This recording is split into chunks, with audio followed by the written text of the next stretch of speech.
Subscribe कीजिए the perfect classes channel को और बेल आइकन को दबाइए लेटेस्ट वीडियो सबसे पहले देखने के लिए।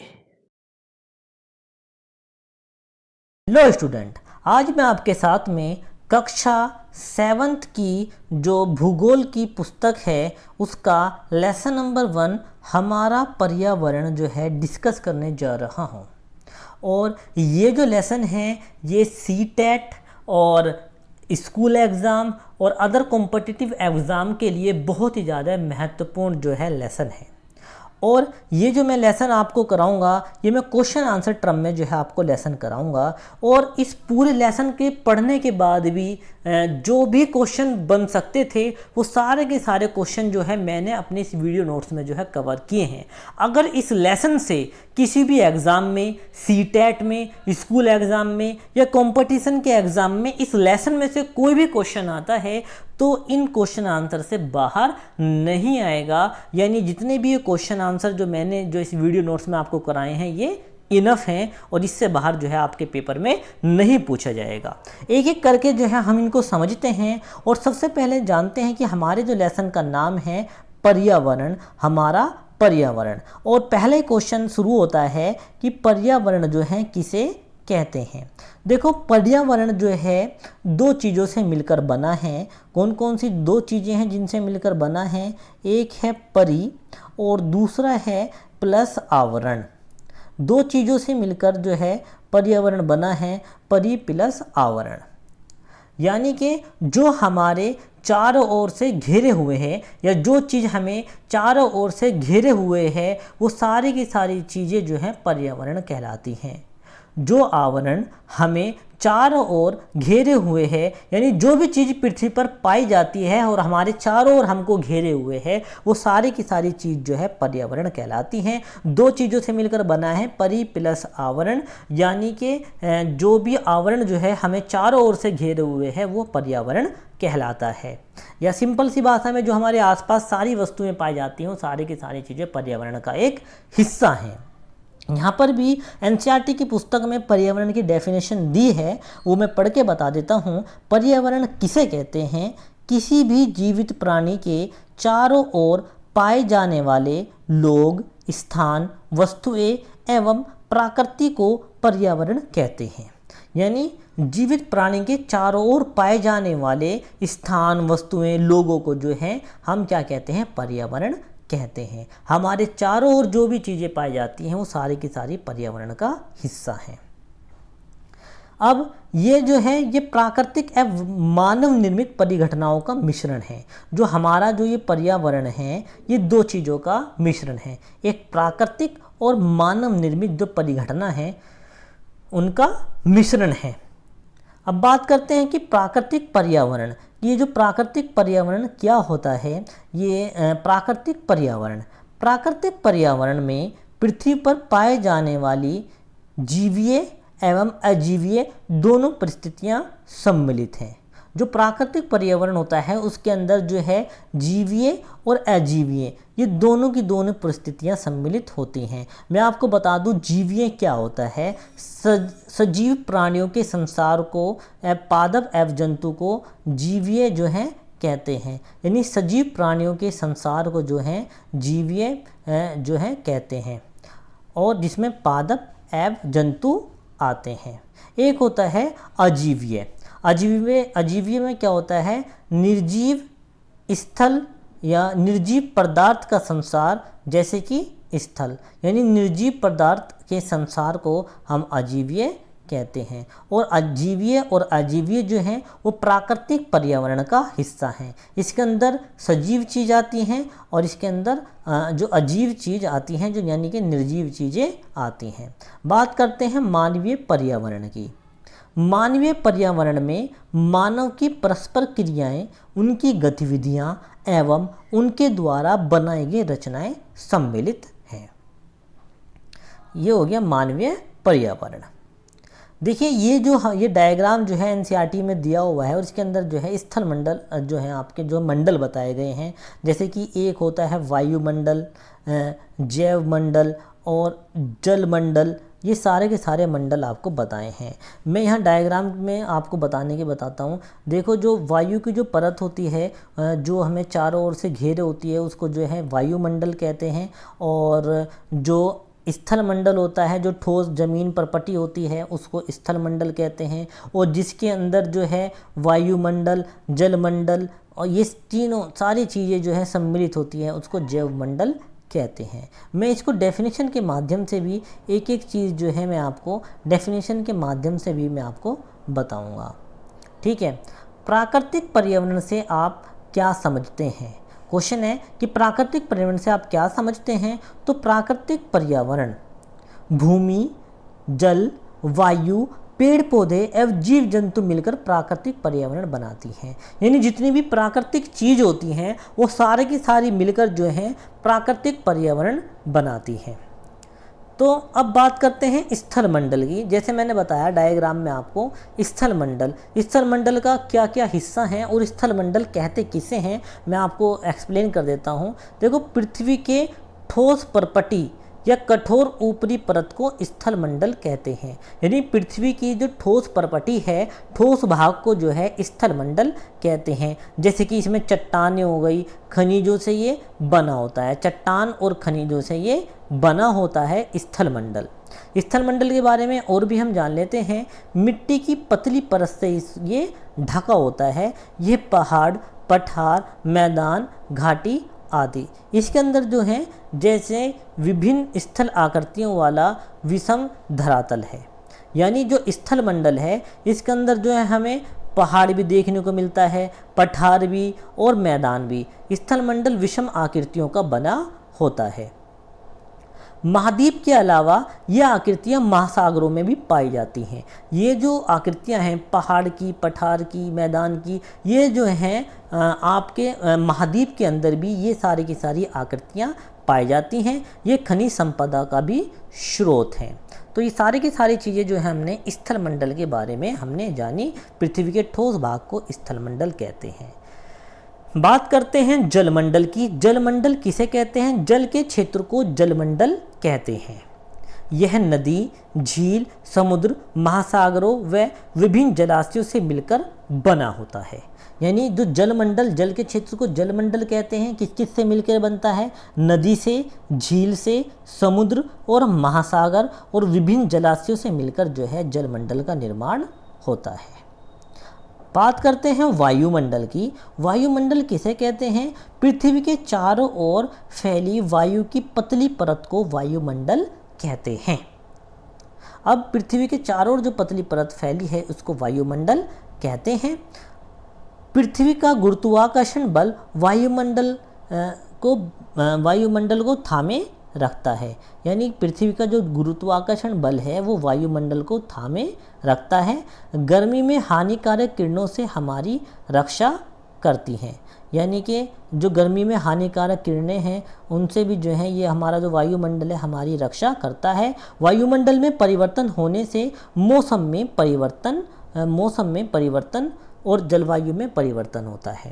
यानी कि वायुमंडल में परिवर्तन होने से मौसम और जलवायु में परिवर्तन होता है। क्वेश्चन कैसे भी पूछ सकता है, जैसे कि वायुमंडल में परिवर्तन होने से किस में परिवर्तन होता है? 4 ऑप्शन दे देगा, मौसम और जलवायु में। तो हम क्या लगाएंगे कि मौसम और जलवायु में परिवर्तन होता है। और वायुमंडल जो है हमारी जो है हानिकारक किरणों से भी रक्षा करती है। ऐसे भी क्वेश्चन आ सकता है कि वायुमंडल को क्या थामे हुए? गुरुत्वाकर्षण बल। बात करते हैं जैवमंडल की कि जैवमंडल क्या है? जैवमंडल यह पृथ्वी का वह संकीर्ण क्षेत्र है या वह भाग है जहां पर स्थल, जल और वायु मिलकर जीवन को संभव बनाते हैं। यानी जहां पर तीनों चीज मिलकर, स्थल, वायु और जल मिलकर जीवन को संभव बनाते हैं उसको जैवमंडल कहते हैं। पादप एवं जीव जंतु मिलकर जैव मंडल या सजीव संसार का निर्माण करते हैं। अब देखो कौन कौन सी चीज मिलकर करते हैं? पादप एवं जीव जंतु मिलकर जो है जैव मंडल का या सजीव संसार का जो है निर्माण करते हैं। बात करते हैं अब हम परितंत्र की। भाई देखो परितंत्र क्या होता है, मैं आपको एक डायग्राम फोटो दिखा देता हूँ, इमेज दिखा देता हूँ। देखो ये भी एक जो है परितंत्र है। और ये जो है ये एक ताल का परितंत्र है। इस परितंत्र के अंदर जो है एक चीज़ें जो हैं दूसरे के ऊपर जो है निर्भर होती हैं।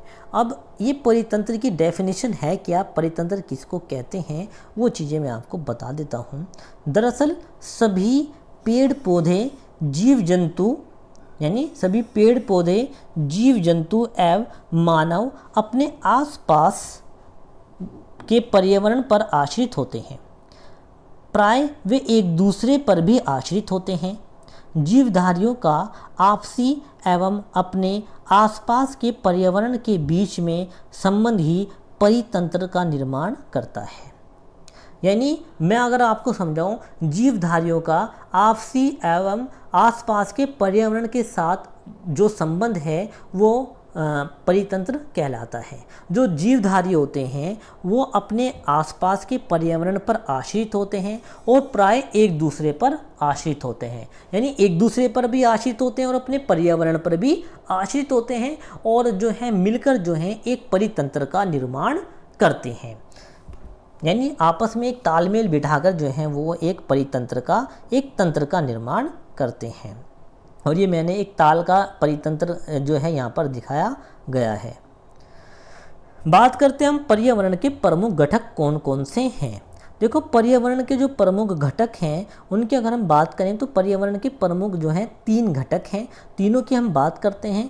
सबसे पहला जो पर्यावरण का घटक है वो उसको हम बोलेंगे प्राकृतिक घटक, जैसे जलमंडल और वायुमंडल, स्थलमंडल। ये जो हैं पर्यावरण के प्राकृतिक घटक हैं। वे घटक जिनका निर्माण स्वयं प्रकृति ने किया है। यानी प्राकृतिक घटकों का निर्माण जो है प्रकृति ने किया है, जैसे कि जल हो गई, वायु हो गई, स्थल हो गई। इनको किसी मनुष्य ने नहीं बनाया बल्कि ये प्रकृति ने ये बनाए हैं। दूसरे घटक की हम बात करते हैं वो है मानव निर्मित पर्यावरण घटक। मानव निर्मित पर्यावरण घटक, इसमें कौन कौन से उदाहरण हैं, यानी मानव निर्मित जिन घटकों को मानव ने बनाया है, जैसे इमारत है, पार्क है, पुल है, सड़क है, स्मारक है, वे घटक जिनका निर्माण मानव ने किया है, मानव निर्मित है। तीसरा जो घटक है वो मानव के परस्पर क्रियाओं व गतिविधियों से जो घटक बना है। यानी मानव के परस्पर क्रिया और गतिविधियां, जो मानव की परस्पर क्रियाएं होती हैं और आपस में जो गतिविधियों से जिनका निर्माण होता है उसको हमने एक अलग घटक बना दिया है। इसके अंदर क्या क्या चीज़ें आती हैं, जैसे कि एक व्यक्ति परिवार, एक व्यक्ति का परिवार, वो परस्पर मिलने से उसने जो है इसका निर्माण किया है, एक परिवार का निर्माण किया है। परिवार से समुदाय बना, फिर धर्म, शैक्षिक संस्थाएं, आर्थिक और राजनीतिक स्थिति, ये सारी की सारी चीज़ें जो हैं मानव की पारस्परिक क्रियाएं व गतिविधियों के घटक हैं। आइए इसको जो है हम जो है डायग्राम के माध्यम से भी समझ सकते हैं। देखिए, मानवीय पर्यावरण के जो हैं, जो पर्यावरण के 3 घटक हैं। सबसे पहले मैंने बात बताई आपको प्राकृतिक पर्यावरण। प्राकृतिक पर्यावरण के अंदर जैसे वायु, जल और क्या आता है आपका स्थल, ये चीज़ें जो हैं प्राकृतिक पर्यावरण के अंतर्गत आती हैं। मानव निर्मित पर्यावरण के अंतर्गत कौन कौन सी चीज़ें आती हैं, जैसे पुल हो गया, पार्क हो गया, इमारतें हो गई, सड़क हो गए और उद्योग हो गया और स्मारक हो गया।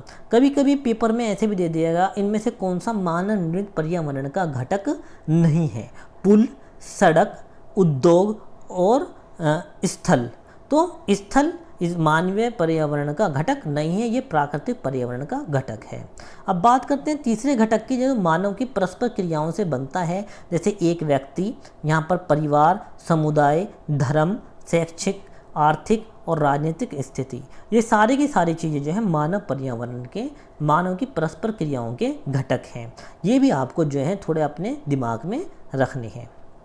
चलिए अब नेक्स्ट क्वेश्चन पर आते हैं और नेक्स्ट क्वेश्चन की हम बात करते हैं कि पर्यावरण, यानी जो पर्यावरण है वो एनवायरमेंट शब्द से बना है, जो अंग्रेजी का शब्द है एनवायरमेंट, उससे बना है, उसकी उत्पत्ति हुई है।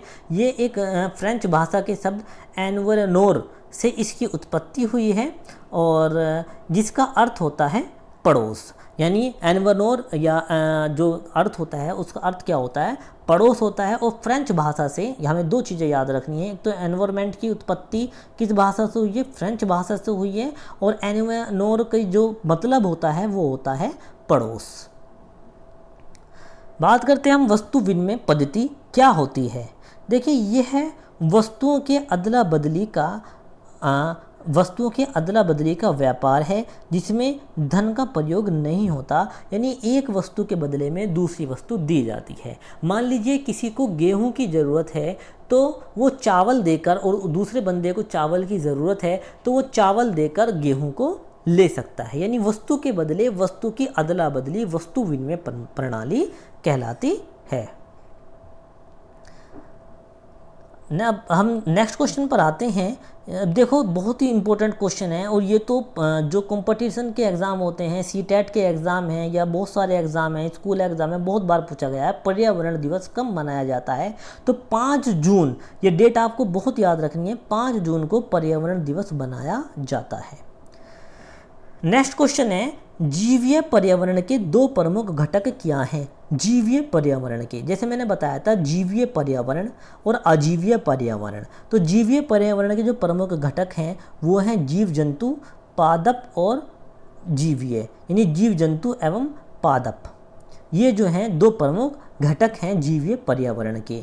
ये सीटेट में भी कई बार क्वेश्चन पूछा जा चुका है और एग्जाम में भी आ सकता है। मानव, अब देखो कारण आपको बताने हैं कि मानव अपने पर्यावरण में परिवर्तन करता है। इसका कारण बताना है कि वो क्यों अपने पर्यावरण में परिवर्तन करता है। हम पढ़ते हैं कि एक चीज़ को कि मानव अपनी विभिन्न आवश्यकताओं की पूर्ति के लिए पर्यावरण में परिवर्तन करता है। यानी पर्यावरण में परिवर्तन क्यों करता है? अपनी आवश्यकताओं की पूर्ति के लिए वो पर्यावरण में परिवर्तन करता है। उदाहरण के लिए वह भूमि प्राप्त करने हेतु वन साफ करता है ताकि वहाँ खेती कर सके, वह बस्तियाँ बसा सके। इसलिए वो पर्यावरण में जो है परिवर्तन करता है, क्योंकि वो वन साफ करेगा, अपनी बस्तियाँ बसाएगा और खेती करेगा। और क्यों करता है परिवर्तन? वह खनन द्वारा विभिन्न खनिज प्राप्त करता है, यानी खनन भी करता है, और वह कई प्रकार की वस्तुएं बनाता है। वह बिजली उत्पादन हेतु बांध बनाता है। तो इन सभी आवश्यकताओं की पूर्ति के लिए जो है मानव जो है पर्यावरण में परिवर्तन करता है। नेक्स्ट है कि पौधे एवं जीव जंतु एक दूसरे पर आश्रित हैं। कारण बताना है आपको कि भाई वो एक दूसरे पर आश्रित हैं, क्या कारण है। देखो, पेड़ जानवरों के सांस लेने के लिए ऑक्सीजन प्रदान करते हैं। आपको पता है कि पेड़ ऑक्सीजन प्रदान करते हैं। ये पर्यावरण को स्वच्छ रखते हैं, पेड़ पर्यावरण को भी स्वच्छ रखते हैं, तथा जानवरों को आश्रय प्रदान करते हैं, यानी घर भी जानवरों को देते हैं। वहीं दूसरी ओर जो जानवर हैं वो कार्बन डाइऑक्साइड प्रदान करते हैं। मृत व सड़े गले जानवर पेड़ पौधों के विकास के लिए आवश्यक पोषक तत्व प्रदान करते हैं। जब जानवर मर जाते हैं, गल सड़ जाते हैं, तो उनके लिए पोषक तत्व प्रदान करते हैं, तो वो उनको भी मदद करते हैं। और पेड़ जो है कार्बन डाइऑक्साइड लेते हैं और जानवर कार्बन डाइऑक्साइड छोड़ते हैं, तो पेड़ जो है कार्बन डाइऑक्साइड को ले लेते हैं और ऑक्सीजन को जानवर ले लेते हैं। तो ये दोनों जो हैं आपस में एक दूसरे पर आश्रित हैं। पेड़ एवं जीव जंतु, जो हम जानवरों की बात करें, जीव जंतु की बात करें, तो वो एक दूसरे पर आश्रित हैं।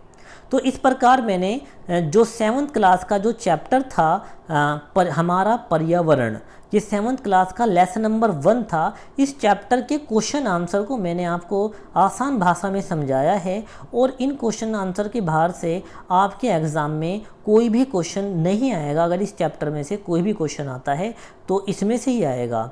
तो ये चैप्टर अगर आपको जो है पसंद आया हो, मेरी वीडियो आपको अगर पसंद आई हो, तो आप जो है मेरे चैनल को जो है सब्सक्राइब कीजिए, मेरी वीडियो को लाइक कीजिए, ज़्यादा से ज़्यादा शेयर कीजिए। धन्यवाद।